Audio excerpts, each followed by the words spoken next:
میرے رسول پاک علیہ کے صحابہ کے قریب دنیا داری آ سکی نہیں آئی. حضرت ابو بکر صدیق نے پانی مانگا تو لوگوں نے دودھ دیا, فرمایا پیچھے کرو.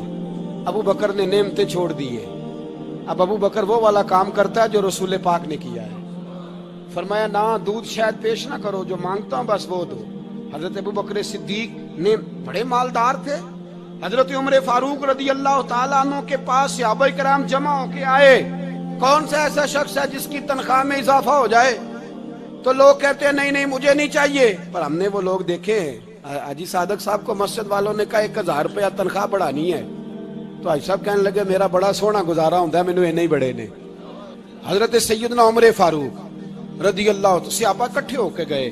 کہنے لگے عمر حضور کے زمانے میں بظاہر غربت رہی, جناب صدیق اکبر کے زمانے میں غربت, اب تو بڑی ریل پیل ہے, بحرین سے لاکھوں کا مال آتا ہے, آپ کو بڑے بڑے سفیر ملنے آتے ہیں, پر آپ وہی پرانا کرتا اور وہی تامت جو کئی جگہ سے سی آپ نے کئی جگہ سے پھٹی.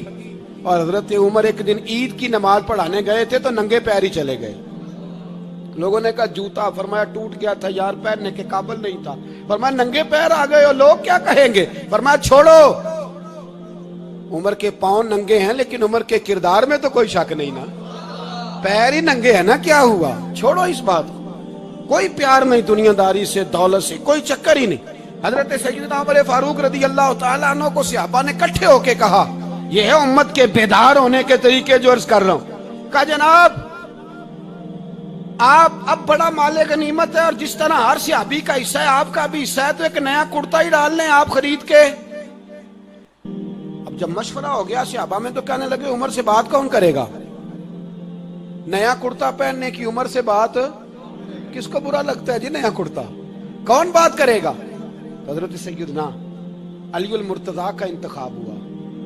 کہنے لگے مولا علی کی بڑی عزت کرتے ہیں, ان سے بڑا پیار کرتے ہیں, ان سے بات کرتے ہیں.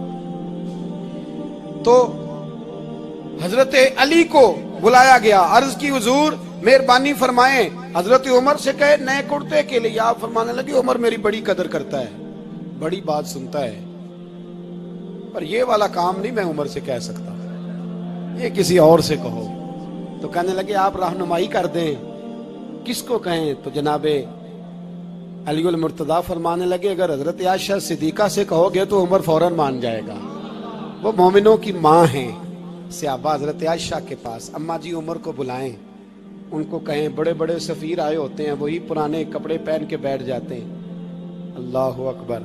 حضرت عائشہ نے پیغام بھیجا, فرمایا عمر کو بلاؤ.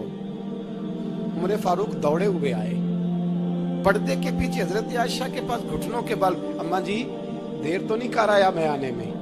حکم ہو, حضور کے گھر سے پیغام آیا, بڑے بڑے سفیروں کو چھوڑ کے بھاگے.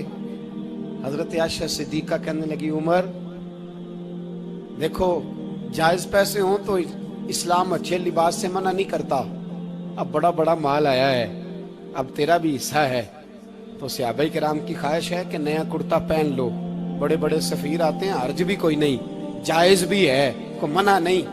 حضرت عمر نے گردن جھکا, جی اماں جی, جی اماں جی, جی اماں جی. حضرت عائشہ کہتی ہیں بات ختم ہوئی, عمر نے گردن اٹھائی تو عمر کی داڑھی آنسوؤں سے بھری ہوئی. کہتی ہے مجھے کہنے لگے اماں جی میں تو صرف مسجد میں دیکھا کرتا تھا, آپ تو مصطفیٰ کو دن رات دیکھتی تھی, جس طرح کے کرتے آمنہ کے لال نے پہنے ہیں مجھے بھی پہنا دو, میں تیار ہوں, میں پہن لوں گا, میں تیار ہوں, پر جس طرح کے میرے نبی نے پہنے.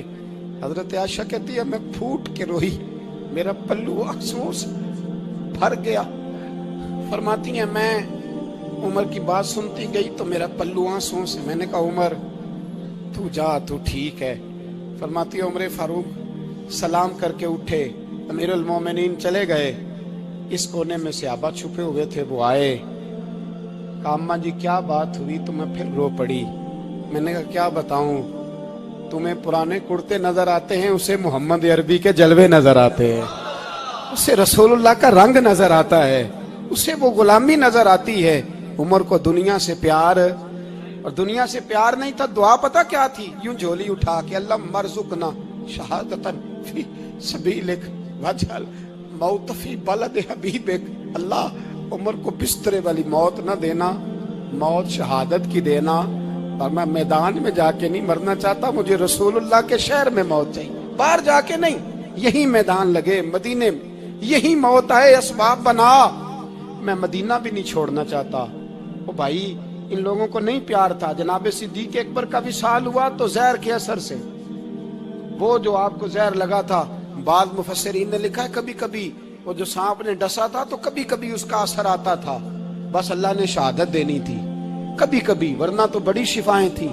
حضرت عمر شہید، حضرت عثمان، جناب علی، امام حسن، امام حسین، علی اکبر، علی اصغر، حضرت عباس، حضرت سعد بن معاذ، حضرت امیر حمزہ، مصعب ابن عمیر۔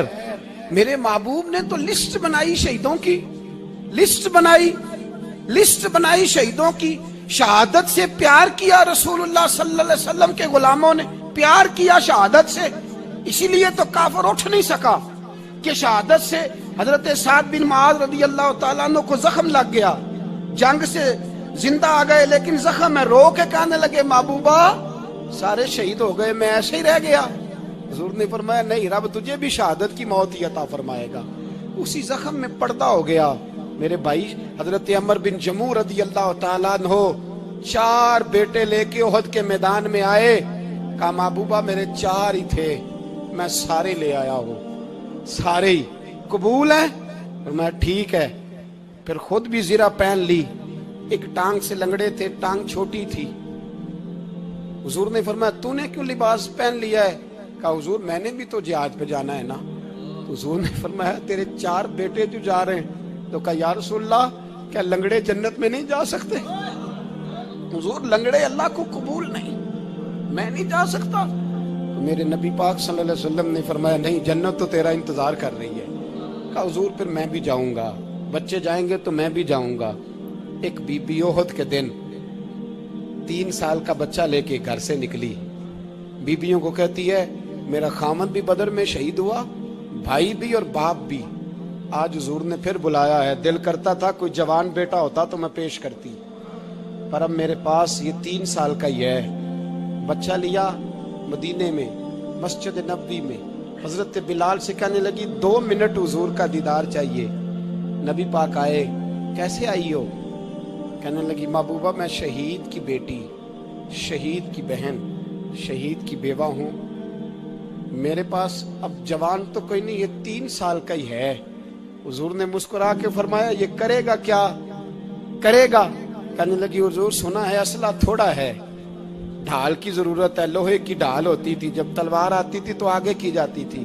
کہا محبوبہ میرا شہید کی اماں بننے کو بڑا دل کرتا ہے، یہ میرا 3 سال کا لے جاؤ، جب تیر آپ کی طرف آیا تو میرا بیٹا آگے کر دینا، یہ ڈھال کا کام تو دے گا نا۔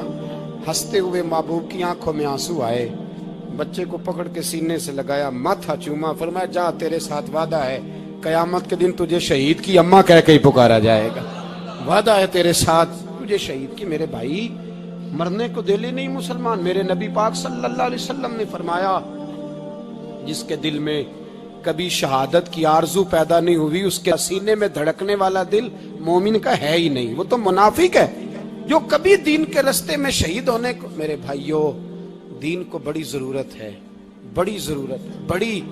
اے خاصان رسول وقت دعا ہے، امت پہ تیری آ کے عجب وقت پڑا ہے۔ وہ دین جو بڑی شان سے نکلا تھا وطن سے، پردیس میں وہ آج غریب الغربا ہے۔